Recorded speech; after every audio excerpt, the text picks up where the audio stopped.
Myanmar brought ashore more than 700 boat people it had kept at sea for days aboard a seized vessel, as the United States on Wednesday called on the country to help solve a migrant crisis by recognizing the rights of its Muslim Rohingya minority. Meanwhile, an advocacy group said dozens of decomposed corpses have washed to shore in Myanmar's western state of Rakhine in the last month.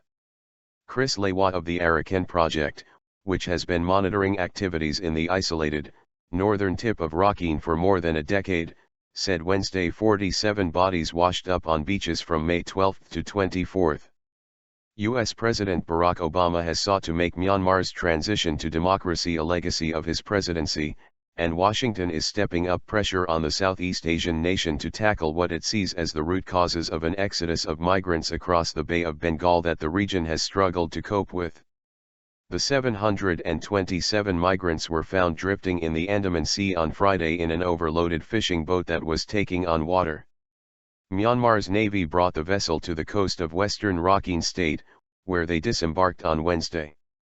Scores of migrant men were sat on the ground at the landing spot near the town of Mongda, close to the border with Bangladesh, a Reuters witness said.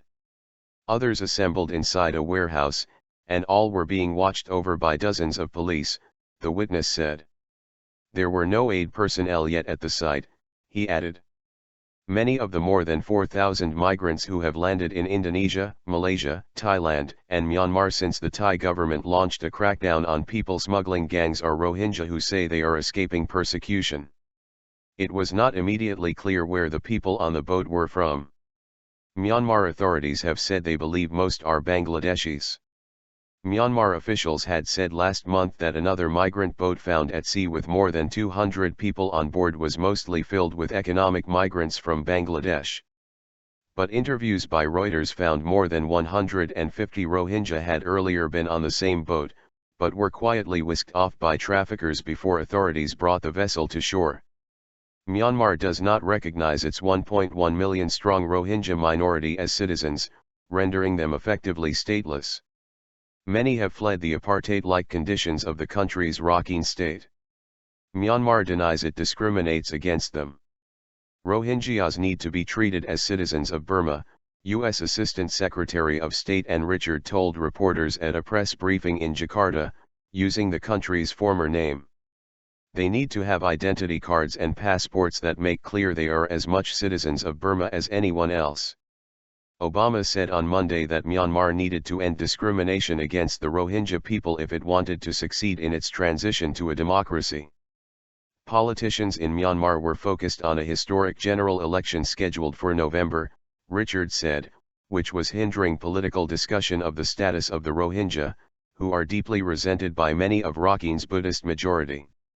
Images of desperate people crammed aboard overloaded boats with little food or water has focused international attention on the region's latest migrant crisis. The crisis blew up last month after the Thai crackdown made it too risky for people smugglers to land their human cargo. Smugglers abandoned boats full of migrants at sea. Richard said she would like to see all Myanmar's political leaders address the issue.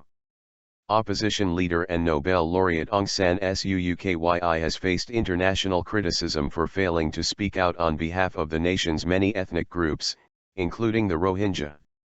We would love to see all Burmese leaders speak up on human rights and to realize that they should help the Rohingya, Richard said.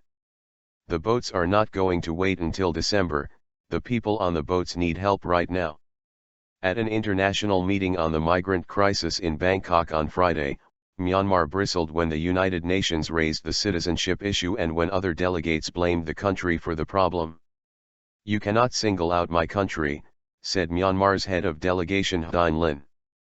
Richard said that the United States was not considering imposing sanctions on Myanmar over the issue, but that sanctions were always in the diplomatic toolbox.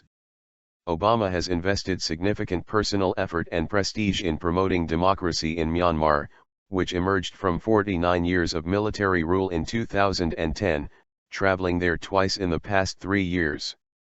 The U.S. president said in a routine note to Congress last month that Washington, while not curtailing engagement with Myanmar, would maintain some sanctions on the country. We really hope we are working with a Burma that is on a path to being a more responsible member of the international community, Richard said. Many Bangladeshis fleeing poverty at home have joined the Rohingya on the boats. Around 800 Bangladeshis were among more than 1,800 migrants who landed in Indonesia's Aceh in May, Thomas Vargas, the representative to Indonesia for UN Refugee Agency UNHCR, told reporters at the same press briefing on Wednesday. Among the group of 1,800 were some 350 unaccompanied minors, he said. Vargas reiterated a UN estimate that around 2,000 people were still at sea and said the first priority for nations involved in the crisis and for international organizations should be to save lives.